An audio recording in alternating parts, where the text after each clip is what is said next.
আমি বেরোবার কিছুক্ষণ আগে বিজেপির লুম্পেনরা মিছিল করছিল, ভেবেছিল আমায় আটকাবে।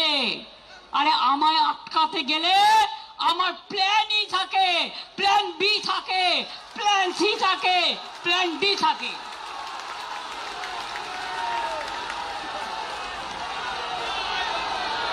কোনো ছেলে মেয়েদের থাকার জায়গা দিতে পারিনি, আমি ক্ষমা চাইছি।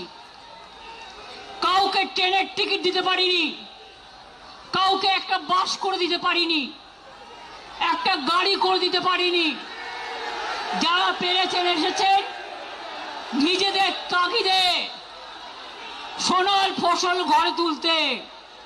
আপনারাই সোনার খনি, আপনারাই নয়নের মণি, আপনারাই শহীদ পরিবারকে দেখবেন, রক্ষা করবেন।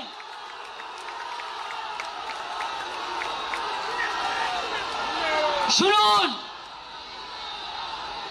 নকল বেড়াল তপস্বী হয়ে বিজেপির পাশ বালিশ না হয়ে চ্যালেঞ্জ, বিজেপিতে যান, যান বিজেপিতে যান, যান বিজেপি ডাইরেক্ট করুন, আমার কোনো আপত্তি নেই। যত যাবে তত আমি খুশি হব। আর সেই জায়গাটা পূরণ করবার জন্য আমার ছাত্র আছে, আমার যুব আছে, আমার পুরনোরা আছে, আমার নতুনরা আছে, তারা বলে দেবে, কানায় কানায় পূর্ণ করে দেবে। পরিষ্কার জেনে রাখুন, সরকার চালাতে গেলে কতগুলো ডিসিপ্লিন মানতে হয়। কালকে দিল্লিতে আপনারা দেখেছেন ছাত্র যুবদের উপর কি অত্যাচার হয়েছে।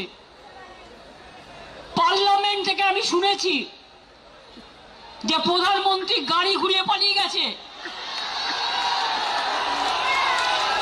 এখানেও মনে রাখবেন, বাড়াবাড়ি বন্ধ না হলে আমাদের আন্দোলন রাস্তায় আমাদের রাস্তা দেখাবে।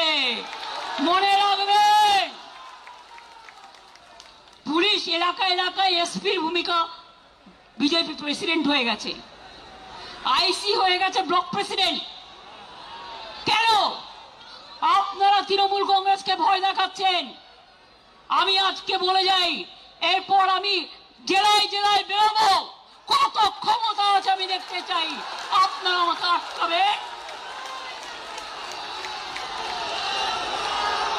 আপনারা তো ইঁদুরের মতো বালিশের খোলে লুকিয়ে থাকেন, কখন বালিশটা কাটবেন। আর আমরা সুন্দরবনের বাঘের বাচ্চার মতো লড়াই করি। এটা আপনাদের সাথে আমাদের তফাৎ।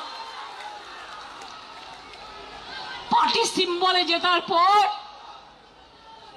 বিজেপি যে কর্মীরা রক্ত দিয়ে জিতিয়েছেন, এমএলএরা জিতিয়েছেন, এমএলএদের জীবন দিয়ে জিতিয়েছেন, জীবনে তারা একটা এমএলএ হতে পারেনি, একটা কাউন্সিলর হতে পারেনি, একটা গ্রাম সভা হতে পারেনি, একটা পঞ্চায়েত সমিতি হতে পারেনি।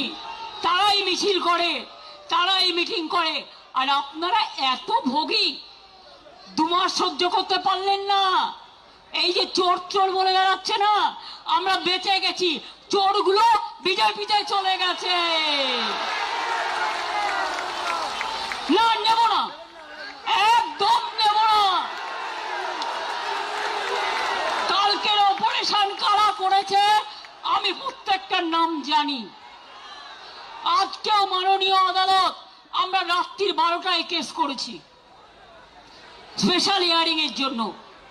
আজকে শুনলাম আমাকে লয়ার পাঠালো, মাননীয় বিচারপতি অর্ডার দিয়েছেন যতক্ষণ ডেকোরেটররা তাদের জিনিস খুলে নিয়ে না যাবেন, রাত 10টা পর্যন্ত, রাত 9টা থেকে 9টা পর্যন্ত সব কিছু পুলিশকে তাদের হেল্প করতে হবে। এবং আপনাদের আমি বলি, আমি কৃতজ্ঞতা জানাই। আমি যদি না বলি ভুল করব। সাউন্ডের কর্মীরা একটার পর একটা তার কেটেছে, ওরা দৌড়ে গেছে। ডেকোরেশনের কর্মীরা এত অত্যাচার করেছে, তারা তার কেটেছে, সব ভেঙে দিয়েছে। তা সত্ত্বেও মনে রাখবেন, আমাদের কর্মীরা সারা রাত জেগে লড়াই করেছেন। আমাদের লড়াই শুরু হয়েছে। আমার লড়াই, আমাদের লড়াই তখনই থামবে যখন দেখব আপদগুলো বিদায় নিয়েছে। এটা মাথায় রাখবেন, এটা মাথায় রাখবেন। এবং আমি স্যালুট করি আমাদের ওয়ার্কারদের মানসিকতাকে। ভোর 4টার সময় মালদা থেকে কয়েকজন এসছেন, আমাকে এসে দেখালো তাদের মেয়ে কান ফাটিয়ে দিয়েছে, মাথা ফাটিয়ে দিয়েছে। যারা সাউন্ড লাগাচ্ছিলেন তাদের হাত চিরে দিয়েছে, তাদের ছুরি নিয়ে এসছিল। এমনকি আমি খুব সরি, চেম্বার নিয়ে এসছিল। বাইক মিছিলের ভিডিও ক্যাসেট আমাদের কাছে আছে। এবং তারপর ভোর 4টার সময় আবার এসছিল দখল করতে। তখন আমাদের ছেলে মেয়েরা ছুটে গেছে এবং দুটো বাইক, যতগুলো বাইক ছিল বেশিরভাগ বাইক তারা পেছনে নাম্বার প্লেট কাগজ দিয়ে ঢেকে দিয়েছে। এটা ক্রিমিনাল অফেন্স। এবং আমাদের মেয়েরা লড়াই করে দুটো বাইক আটক করে।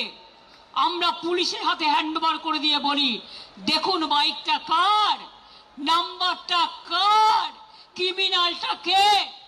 আমি জানি ক্রিমিনালটা কে, আমি জানি ক্রিমিনালটা কে। তাদের প্রত্যেকের নাম আমরা জানি। এখন কেউ এখানে উঠবেন না প্লিজ, আরেকটু বসুন, এখনই উঠবার দরকার নেই। আপনি উঠলে পেছনের মবটা চলে আসবে, স্ট্যাম্পেড হয়ে যাবে। প্লিজ, আমার গলা এমনিতেই চিড়ে গেছে, আর আমাকে আর গলা চেরাবেন না। আমি এবার বলি, বিজেপি দেখে নিয়েছেন, ভাবছে প্রণামী বক্সটা লুট করা ওদের কাজ।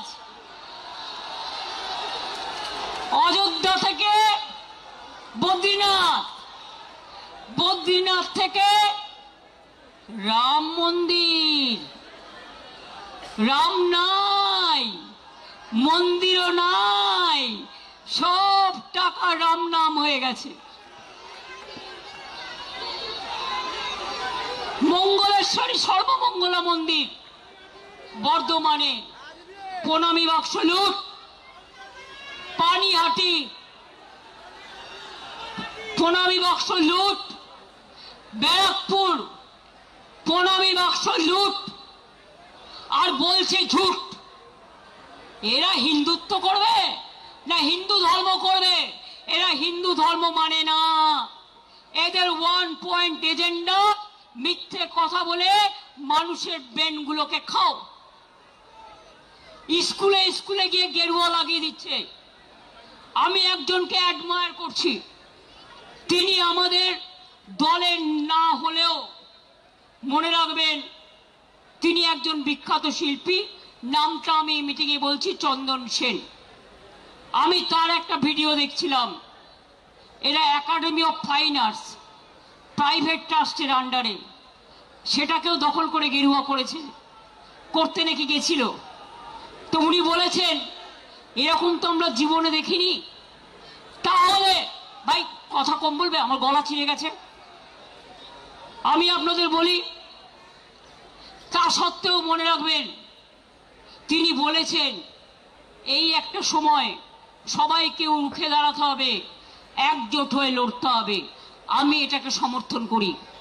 আমি আগেই বলেছিলাম, বাবুলরা জানে, দোলারা জানে, রবীন্দ্র জয়ন্তীর দিন যে আসুন আমরা সারা ভারতবর্ষে ইন্ডিয়া জোট নিয়ে লড়াই করি, বাংলাতেও করি। আমার কারো প্রতি কোনো ইগো নেই, আমার কারো প্রতি কোনো গ্রিভ্যান্সেস নেই। আর তা নাহলে মনে রাখবেন, আজকে যারা বিজেপির কথায় দলীয় অফিস খুলতে পারছেন, মিছিল মিটিং করছেন, আমাদের শেষ করার পরে ওদের কিন্তু আপনাদের শেষ করে দেবে। আমি চাই না গণতন্ত্র শেষ হোক, গণতন্ত্র লুণ্ঠিত হোক। এখনো যদি বিবেকের জাগ্রত চেতনা থাকে তাহলে মনে রাখবেন সবাইকে এক হয়ে লড়া দরকার। মনে আছে 1997 সাল আমরা ইনডোর আউটডোর করেছিলাম।